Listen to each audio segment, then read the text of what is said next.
and welcome to Leeds Met News. I'm Helen Clark. And I'm Henry Arnold. Our top stories today. The funeral for a Leeds teacher stabbed in front of her students took place today. With 50 days to go, the countdown to the Tour de France has begun. Leeds City Council has been granted £20 million by the government to help tackle the housing crisis in the region. The funeral of Leeds teacher Anne Maguire, who was stabbed to death in front of her pupils earlier this month, has taken place today. Hundreds of mourners paid their respects at the Immaculate Heart of Mary Church. Rachel Flynn reports. The outpour of grief continued today for stabbed school teacher Anne Maguire as mourners turned up to pay their respects to the much-loved school teacher. The 61-year-old teacher, who was due to retire in September, was described as a wonderful woman who touched the hearts of 3 generations of pupils. Anne's husband and 2 daughters were amongst the mourners at the Immaculate Heart of Mary Church in Moortown. Maguire was my teacher from 1990 to 1993. She was just amazing. I was brought up in kids' homes and she was the only teacher that come out to look after me. That's the kind of woman she was. She was a really amazing lady. She did a lot for the choir. I couldn't believe it when she died. I really couldn't. It really hurt my heart. Head teacher Stephen Mort also attended the service with 3 pupils dressed in school uniform. The Corpus Christi Catholic School remains open today despite the tragic circumstances. It's really sad. I mean, I don't know that much about it, but the actual teacher was a friend of a friend, so I mean, it's awful, really, isn't it?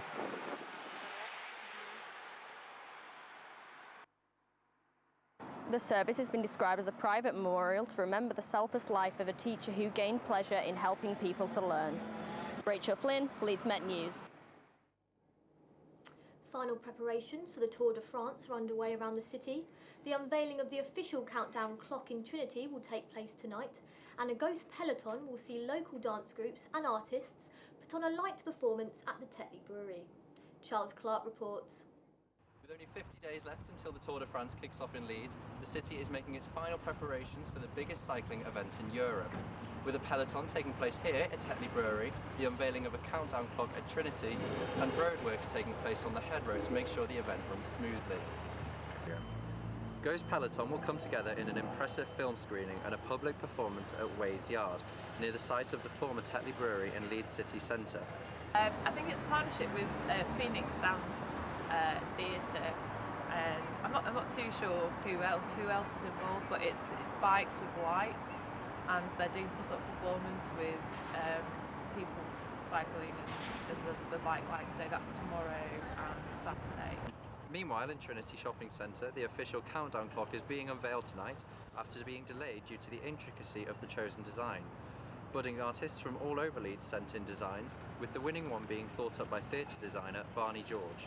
And with roadworks continuing this week, officials involved with the grander part are trying to ensure everything runs as smoothly as possible. I'm really excited for the Tour de France. I think it'll be really good for Leeds. It'll put Leeds on the map. It'll bring everybody together. It'll bring a lot of money for shops and stuff like that.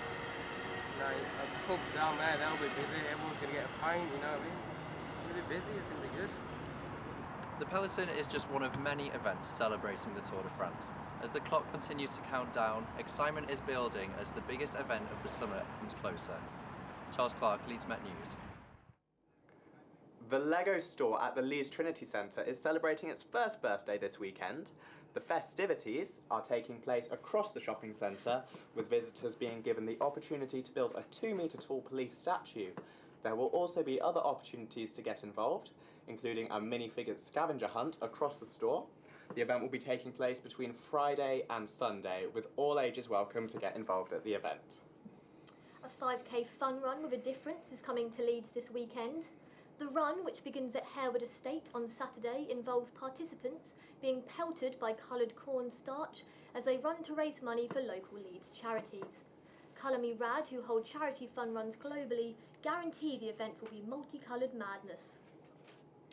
Have you ever wanted to be a market trader?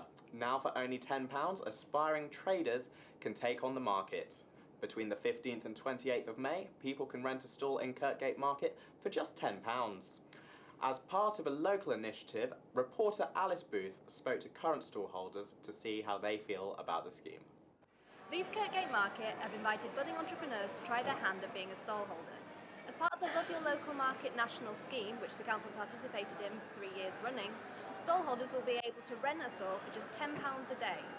Normally, stalls will cost around £16 to £35. At the moment, with no car park, customers can't come down the parking way, so then there's less stall holders because they're not doing any business. And then they'd advertise for £10 a day, which is cheaper than what we're paying, which seems a bit unfair to me. So. In 2012, a report revealed that Leeds Kirkgate Market loses £700,000 a year from not having enough stallholders. The council is hoping that the £10 initiative will bring new blood to the market. No, I don't think it'd make any difference whatsoever. And one day wouldn't be enough for anybody to trial a stall at £10. I mean, I think it's a bad idea because people will get the wrong idea. They turn up £10, take £20, they think they've earned £20. Unless somebody actually explains to them what it actually means. Come, pay your rent, buy your gear, find out what your profit is, not what you're taking. I don't think it's not one of the better ideas. This is Alice Booth reporting for Leeds Met News. Back to you in the studio. Leeds City Council is planning to buy back the homes it had previously sold off under the Right to Buy scheme. Funded by a multi-million-pound grant from the government, they hope this will be a step towards ending the housing crisis. Chris Hitchings reports. Like all major cities, Leeds has a major housing problem, and whilst the scale of the issue may not stretch to that experienced in London and Birmingham, there's still 27,000 people on Leeds City Council's housing waiting list. However, the council has recently received a £2 million grant to help buy vacant properties and turn them back into homes. Our calculations have worked out that that would buy just 16 homes within the city, which isn't near enough to help solve the problem of housing. Earlier today I met with Bob Greenland. He works for Leeds Empties, which is working with landlords to turn vacant properties back into homes in the city. I spoke to him about what he thought about the plans and what needs to change about homes in Leeds. Yeah, no, again, I think it's one other thing that is good amongst a range of different approaches. I think that the scheme in Leeds is to buy back right to buy properties that were council properties that have since become empty, and I think it's right that the council is looking to buy those back, because they'll be in areas where they still, or either themselves or social housing providers have got housing, so it's good that they buy them back and then bring them back into use so people can live there. But again, as we've said before, it's one thing amongst many that need to be done, so I think we need to do plenty more to find more, both empty homes back into use and more housing for people in need. We approached Leeds City Council for an interview, but nobody was available today to talk to us. However, leader of the council, Keith Wakefield, said providing affordable homes is absolutely vital to the viability of the city. Developing new council housing, whether through new build or other methods of acquiring property, is a really positive way for us to meet our housing needs. Whilst regeneration projects in the city centre and the grant will go a long way to help out the short-term problem of housing in Leeds, it's much like hitting a tennis ball in a Premiership football ground to solve the overall problem of underhousing within the city centre. Chris Hitchings reporting for Leeds Met News. Headingley Stadium, one of the most renowned sporting venues in the UK, will be playing host to teams from across the country this weekend. Our sports reporter Andrew Briggs is on location to find out more. I'm here in Headingley ahead of an action-packed weekend of sport. The Leeds Rhinos are playing the Wigan Warriors in a top-of-the-table clash, and the opening day of the 2020 season sees Yorkshire playing against Northampton. Let's go and find out some more. I'm here with Chris Clarkson and Brad Singleton just to find out a little bit more about the season so far. How do you think the season's going, lads? It's going well so far. We're top at league and we're going pretty well.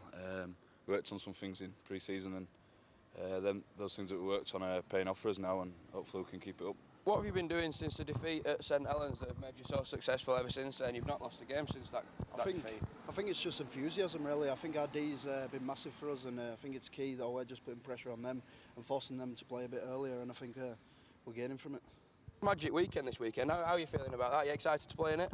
Yeah, obviously one of the massive stadiums we get to play at the Etihad, home in Manchester City, and it'll be a good experience for all the lads. And we play Wigan Saturday night.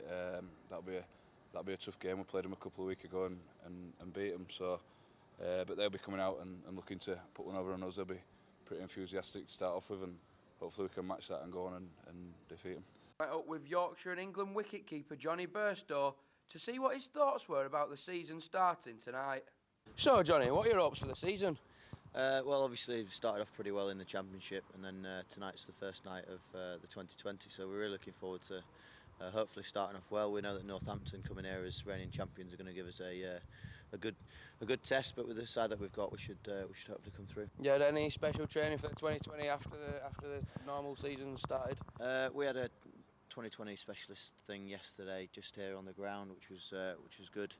A bit of range hitting, things like that, just trying to hit the gaps more than you perhaps would in Championship cricket. So there's a bit more pressure on, but it should be a good challenge and something that we're all looking forward to and hopefully we'll relish. Well, cheers, Johnny. Thanks very much for your time. Good luck this evening.